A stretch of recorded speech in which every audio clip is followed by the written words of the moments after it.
and snuggle down between its mother's wings once again.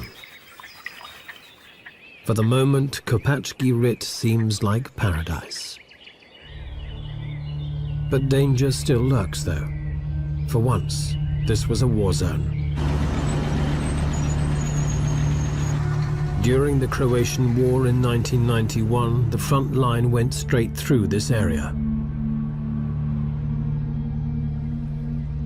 Large tracts of the wetlands were mined.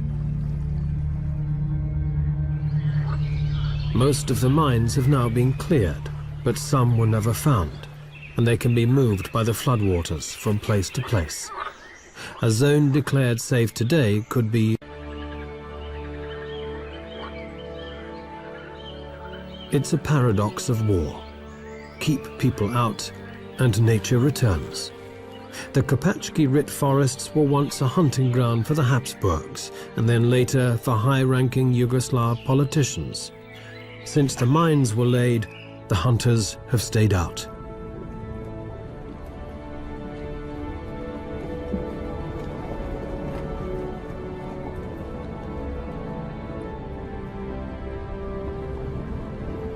And so, undisturbed by people or mines, all other life flourishes.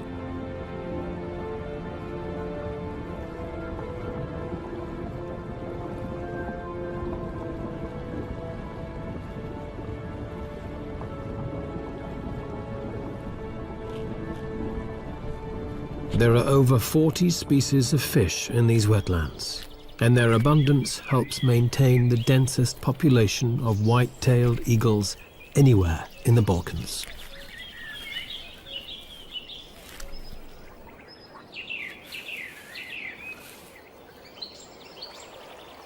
Few animals would dare to try and steal a white-tailed eagle's catch, but a wild boar is not just any animal.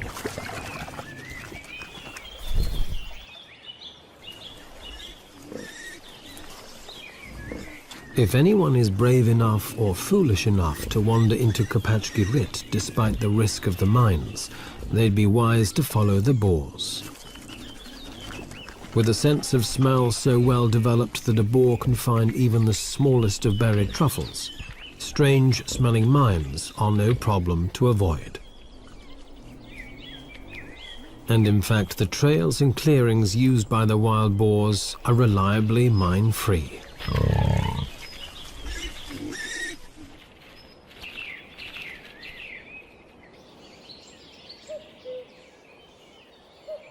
To the south of the wetlands of Kopachki Rit are the barren and windswept tablelands of Tikvesh.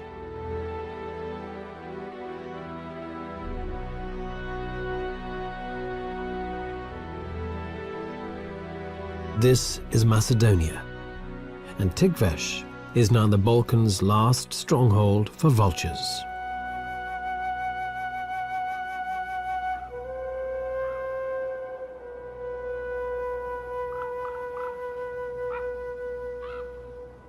Situated near the border between Macedonia and Greece, these mountainous tablelands are inhospitable, desolate, and almost uninhabited.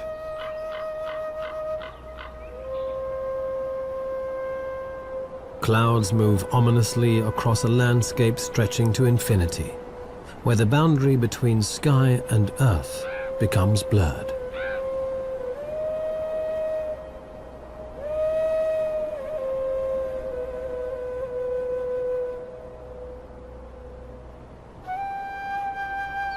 Few animals fit the image of this bleak landscape better than these.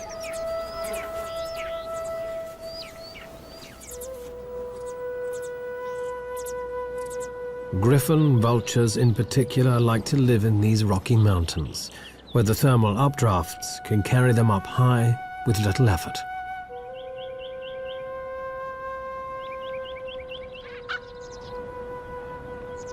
They rise in small groups until they reach about 1,000 meters, and then they circle, scanning an area of several hundreds of square kilometers until they spot a carcass.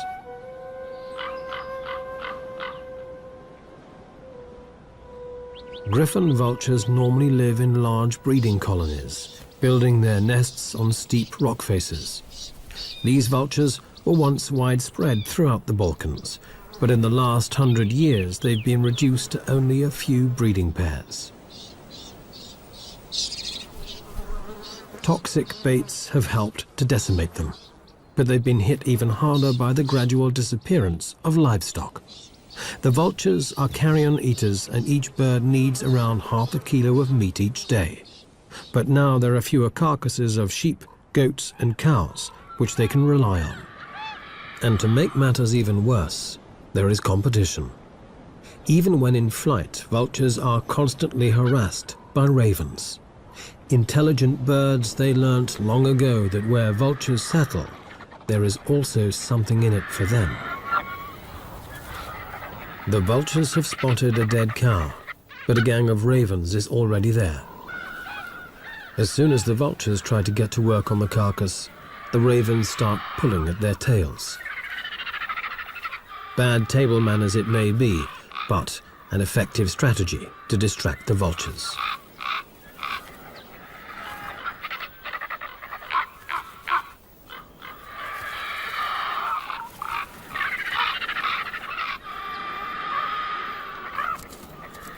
And then, to make matters worse, a wolf turns up. The vultures have had enough, but the ravens hang around.